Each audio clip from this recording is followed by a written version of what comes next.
A brutal werewolf is carving a path of terror through Europe's most famous cities, leaving bodies in places that should feel safe and bright. I'm a werewolf hunter, and I've seen monsters before, but this one is different. Smarter, faster, and driven by pure hunger. From Paris to London to Rome and beyond, every clue pulls me closer to a final meeting under the full moon. The question is not whether I can find the beast. The question is what it will cost when I do. Chapter 1. Blood on the Seine. Paris was supposed to be lights and romance. That night it was only rain, sirens, and a smell that never leaves your nose once you learn it. Fresh blood on cold stone. I followed the river until the crowd thinned. Under an iron bridge, the police had formed a loose circle. A sheet covered what was left of a man. The sheet did not fully hide the shape. Nothing about the shape looked human anymore. A young reporter stood behind the line, hugging a notebook to her chest like it could protect her. Her name was Camille Renaud, and fear had made her eyes sharper than any camera. "This is the third one," she whispered when the officer turned away. "All near the water. All on nights like this." I didn't need her to finish. I could see the marks on the stone. Deep, curved gouges. Not a knife. Not an animal. Something that used hands like hooks. The inspector, Henri Valois, pulled me into a small office that smelled of old paper and smoke. He didn't ask what I was. He only asked if I could stop it. I placed a single silver bullet on his desk. "Tell your men to stay indoors on the next full moon," I said. "And if you hear howling, don't follow it." Outside, the wind shifted. For a moment, I thought I saw a tall shape moving in the fog near the riverbank. Too upright to be a wolf, and too fast to be a man. That was my first glimpse of the thing I had crossed an ocean to find. Chapter 2. London, where the shadows run. The killings moved like a disease. Paris went quiet, and London started screaming. Fog wrapped the streets near the old bridge, turning lamps into pale coins of light. I found the next scene in a narrow lane. Torn cloth snagged on a nail, blood washed thin by rain, and bricks scored by claws. A scholar named Elias Mercer met me in a pub with low beams and nervous patrons. He slid old pages across the table. Stories, sketches, warnings from another time. "It's not only hunger," he said. "Some of the old accounts describe cruelty. It plays with people. It leads them where it wants." That matched what I'd seen. A normal beast kills and feeds. This creature left bodies displayed like messages. Near midnight, I heard it. A long howl that rose and fell like laughter. I ran onto the rooftops, boots slipping on rain-slick slate. The full moon hung above the city like a spotlight. Ahead of me, the werewolf leapt a gap that would have killed any man. It turned its head midair and looked straight at me, eyes burning with a cold, smart hate. I fired once. The shot sparked off a chimney, and the creature vanished into the fog. Then it came back. Not from the front, from the side, from the dark corner my eyes had ignored for half a second. Claws hit brick where my throat had been. I stumbled, felt hot breath, smelled rot and wet fur. I shoved my revolver between us and fired again. The werewolf recoiled, not wounded, but surprised. IT could be driven back. That was something that IT left me with a deep slash across my coat, and one clear thought pounding in my head. It was learning me. Chapter 3. Rome, under broken angels. By the time I reached Rome, the newspapers had started calling it a traveling nightmare. Tourists read the headlines and laughed like it was a story invented to sell ink. They didn't hear the screams behind closed doors. The tracks led me through a side street, near ancient stones where the air held heat even after dark. In the dust I found prints the size of dinner plates, pressed deep like the ground itself feared the weight. Elias had connections. He brought me to a small workshop where the furnace glowed and silver scraps waited on a table. I melted what I had left and made more bullets. Each one had to be clean, Each one had to be true. That night, I saw the werewolf in a plaza with a famous fountain.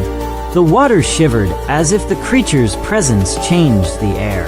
It stood upright, shoulders high, hands ending in black claws.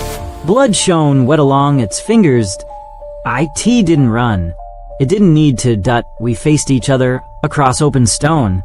I lifted the revolver, and it tilted its head like it was curious. Then it smiled. A real smile, stretched across a muzzle full of teeth. It rushed me. We crashed into a narrow stairway between tall buildings. I fired, and the shot broke stone. The werewolf slammed me against a wall, so hard the world flashed white. Its claws raked my arm, and pain poured down to my fingertips that I jammed my elbow into its throat and shoved away. It landed light as a shadow and watched me, breathing steady, as if this was fun that I escaped by dropping down into an alley too tight for its shoulders. When I looked back, it was already gone, but I and my hotel room, I reloaded with hands that wouldn't stop shaking. Not from fear, from anger. This wasn't a curse wandering blind. This was a killer choosing cities like trophies. Chapter 4. Prague and the Cathedral of Cold Light. The trail ended where old streets twist like knots. Prague wore history on every wall, and at night the buildings seemed to lean closer, listening. Camille found me again, of all people, stepping off a train with a folder of clippings and a face that had stopped pretending this was only a story. She shouldn't have been there. She knew it. She came anyway. Inspector Valois had followed too, stubborn and exhausted, driven by guilt for the bodies left behind in his city. He pointed toward an archway where the lamps dimmed and the air smelled like the river. We entered a cathedral that felt colder than the night outside. Candles trembled without wind. The stone floor bore scratches that looked like someone had tried to carve their way out of the earth. Then we heard the sound that turns blood to ice, a slow, heavy breath in the dark. We ran to the riverbank when screams broke out. Fog rolled off the water in thick sheets. And there it was, crouched over a fallen man, feeding with messy greed that I raised my revolver. The werewolf lifted its head, mouth red, and stared at me as if we were old friends meeting again. It didn't flee. It charged. I fired. The shot hit, and it flinched, not like before. This time it felt it. It snarled, loud enough to shake birds from the trees, and slammed into me. We hit the stone steps. My revolver skittered away. Camille screamed my name. Valois tried to pull her back. The werewolf turned toward them, and for a second, I saw the choice in its eyes. It could kill them easily. It wanted them to watch. I grabbed the revolver, rolled, and fired again. The creature snapped its head toward me, furious now, and leapt into the fog, disappearing between the buildings. And a basement hideout beneath an old building. Camille wrapped my bleeding arm while I loaded the last of my silver bullets. The map on the wall was a web of cities and deaths. "There's a pattern," she said quietly. "It's not running. It's going somewhere." I looked at the moonlight leaking through the window. Then we meet it there. Chapter 5. The Ruined Chapel and the Silver Revolver. The final trail led beyond the last street lamp to a forest where the trees stood bare like crooked fingers.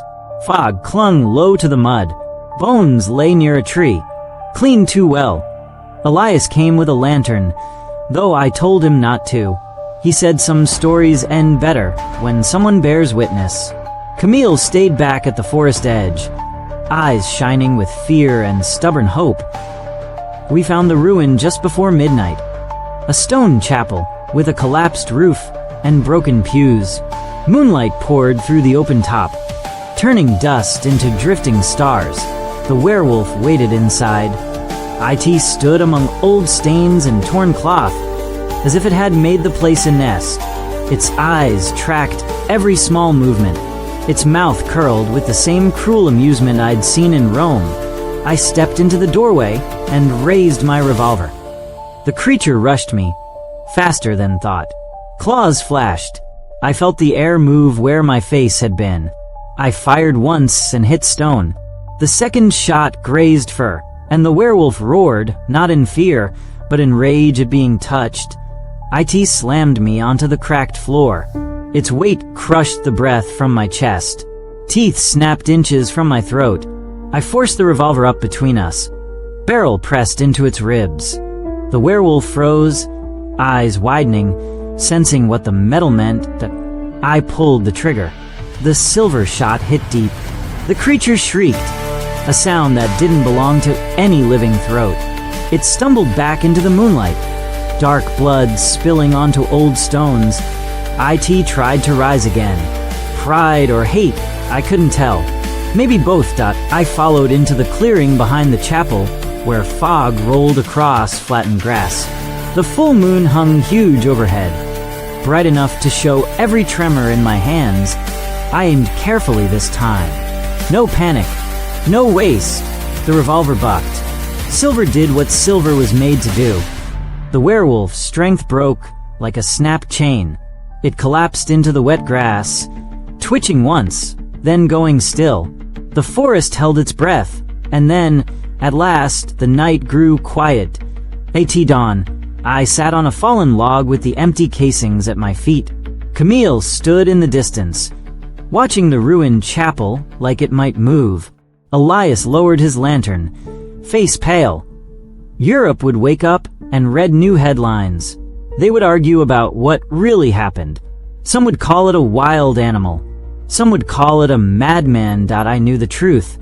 And I knew there would always be another story somewhere out in the dark, waiting for the next full moon. If you enjoyed this horror story, subscribe to the channel and activate notifications so you don't miss the next one. Give the video a like if it kept you on edge, comment with your favorite chapter, and share it with a friend who loves werewolf and supernatural horror.